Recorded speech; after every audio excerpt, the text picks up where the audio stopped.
All you need is a piece of paper, a pen,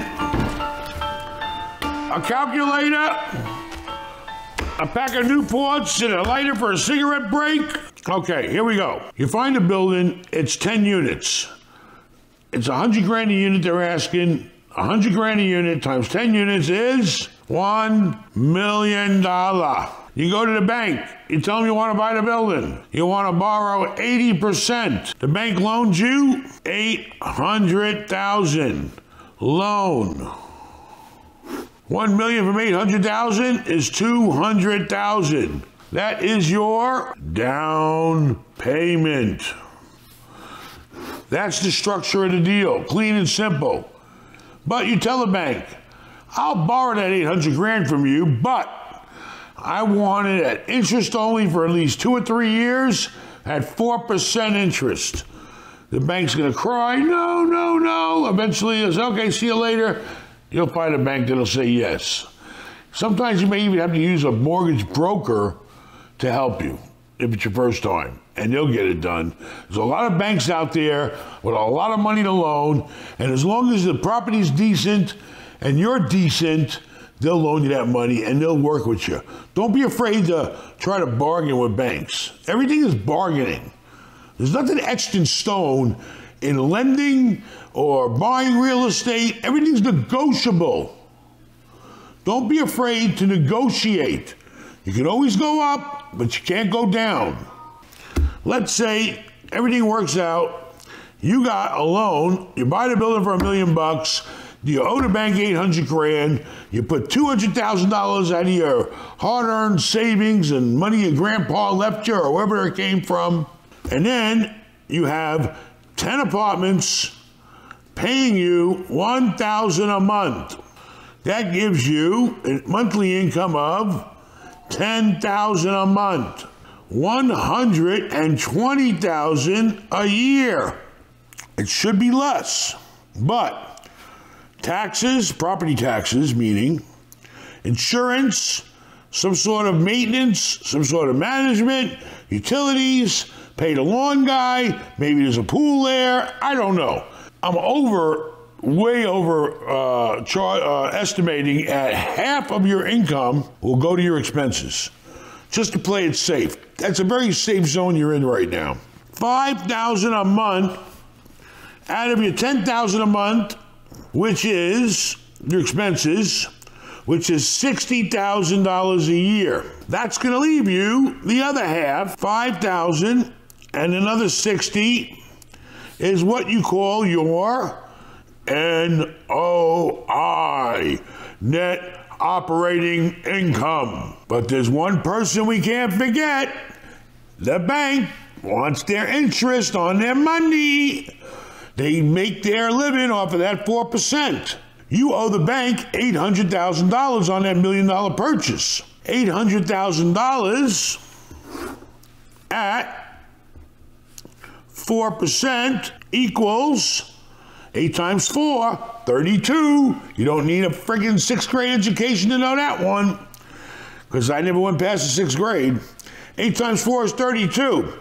$32,000 a year in interest. You're left with $5,000 a month or $60,000 a year.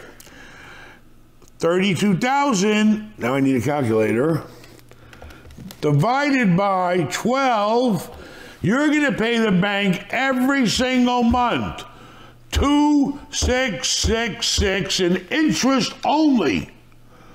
I don't like 666, even though I don't believe in a devil. Let's say, round it up to 2,700.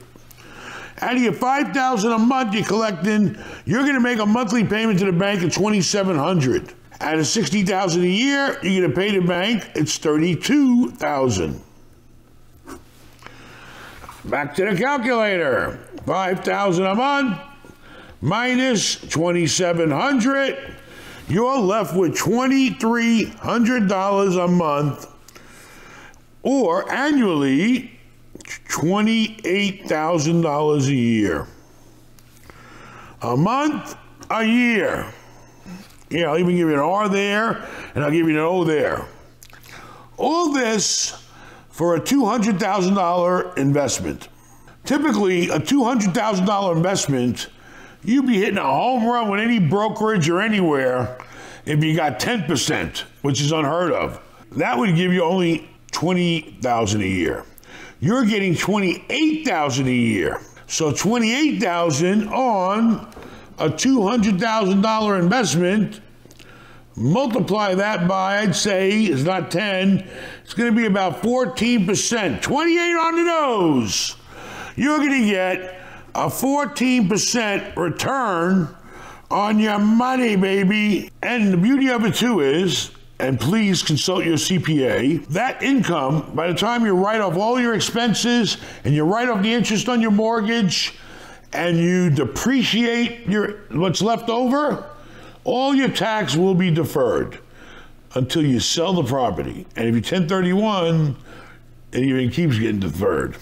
So that's real estate on a small average commercial deal of 10 units in a nutshell. Do it.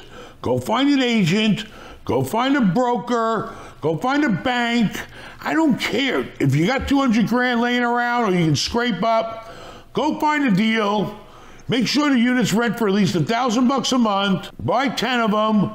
Check your expenses. Make sure they don't exceed the half of the rental income, and go buy the deal now. And once you get that one under your belt, you buy another one. And as rents go up, your income goes up. And always maintain your property, because a good landlord always gets his rent. Is the rent determined according to a percentage of the tenant's annual income? Well, in the open market, the rule of thumb is do not rent to a tenant unless they have a minimum of 2.5 times the rent in income to 3. If a person makes $1,500 a month, don't rent them an apartment for less than. Person comes into the office and says, I want to rent an apartment. If the rent is $750 a month times 2.5, that means they have to make $1,875 a month minimum to be able to afford the rent. And you better be careful, because that's really a slim margin there. Typically, if you rent a place for $750 a month, you want to see the person make 3 times the rent. So they should have a monthly income of $2,250. That's pretty the norm. But, you know, you want to be nice and you think the person has good credit and a good history and you can trust them, you can go down to 2.5. When I was desperate, back 20 years ago, when I couldn't find any tenants, I used to rent to people where half their income in California went to rent. But I was desperate, and a lot of times I was sorry I did it because I couldn't afford it. So 2.5 to 3 times the rent in income, that's basically it. Now, of course, if you rent to Section 8, their rent's determined by their income, and it's determined by a calculation which is roughly about 30% of their income. But then they get a deduction for allowances for utilities and dependents and other things they may have, childcare, and then the housing authority will pay the difference. But don't worry about that, because you're guaranteed by the housing authority. What about the first and last? You take that too? The who? First and last month. You can take the first, you can take the last, you can take a deposit, but a lot of people don't have that kind of money. You know, people are struggling. So, you know, but you can, if somebody has, you know, a bad history and you still want to rent to them, or if somebody has credit that's not looking too good, but you still want to rent to them because you need to get that money coming in, you know, you definitely can take, you know, the first, the last, and security deposit, you know, so you got a decent chunk of money when they move in case they can't pay. I mean, yeah, you got to make sure the person that's renting your place can afford it. Because if they can't, you ain't getting paid. And people, let me tell you, they will make their car payment before they'll pay their rent. You can kick them out of the house. I dealt with people, you kick them out of the house, they don't care. You know, I've seen people get their power turned off, but they make their car payment He messed with my car.